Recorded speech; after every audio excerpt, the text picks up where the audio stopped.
Hi everybody, this is Al over here at Al's Motorcycle Shop again, and we're back on the bobber.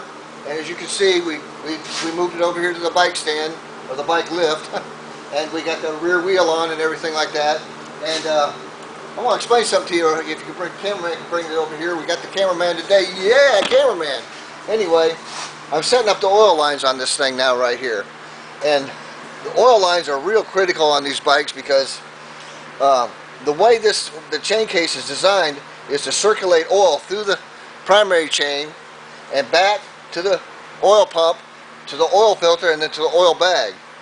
And a lot of people will take and disconnect all these oils, and they'll just try to do like an Evolution or a twin cam motor, the late model bikes, and they'll say, well, I'll just disconnect all this and I'll just put oil in I'll just fill up the primary case with oil and do it like the late model ones, okay? Up here. Anyway, that's a real bad idea on these old shovel head motors.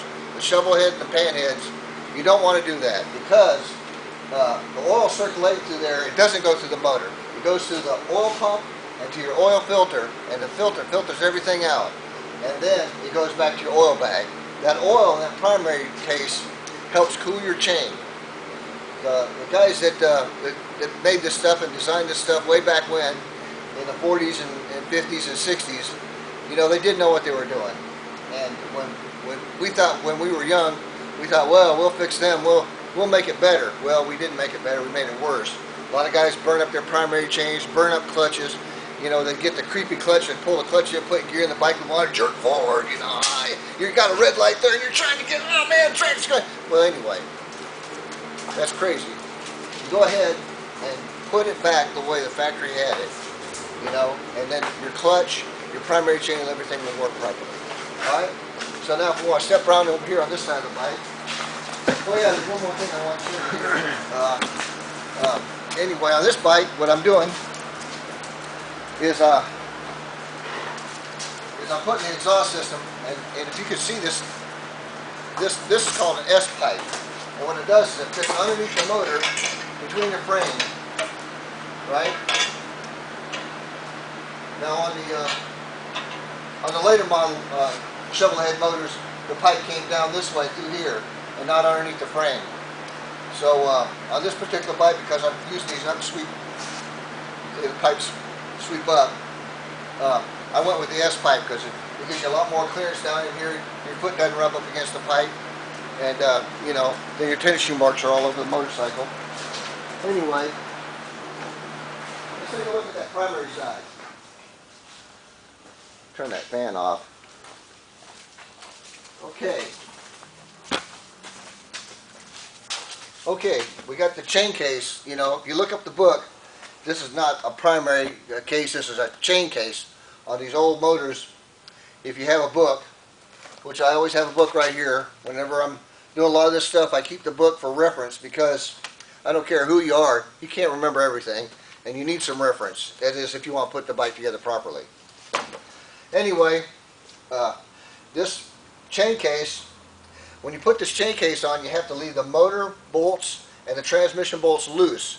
You can put the nuts on and just get them barely started, but don't tighten anything down until you put this chain case on. When you put this chain case on, what that does is that forces the motor and the transmission to be in a straight line, and they have to be in a straight line, you know, because you'll have excessive wear on your transmission shaft, your engine shaft, just everything. Your primary chain will be all crooked. You don't want that.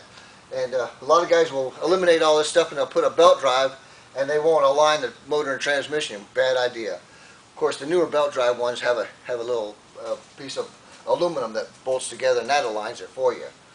So, which was a good idea.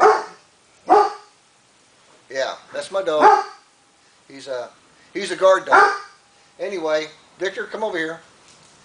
Anyway, that'll put it all straight. As soon as you get this chain case on and get it all cinched down, everything, you can tighten your transmission bolts and your engine bolts down, and you'll be good to go.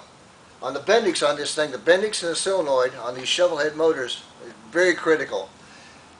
There's, I don't know, maybe 50 parts, maybe more, maybe a little less, that make up this. On the Evolutions and the twin cams, your starter, your Bendix, your solenoid is all in one unit. It's all packaged together in one unit. 2 bolts, it comes right out. It's real simple, real easy to maintain, and it works real well. On these shovel heads, I'm going to kill the dog.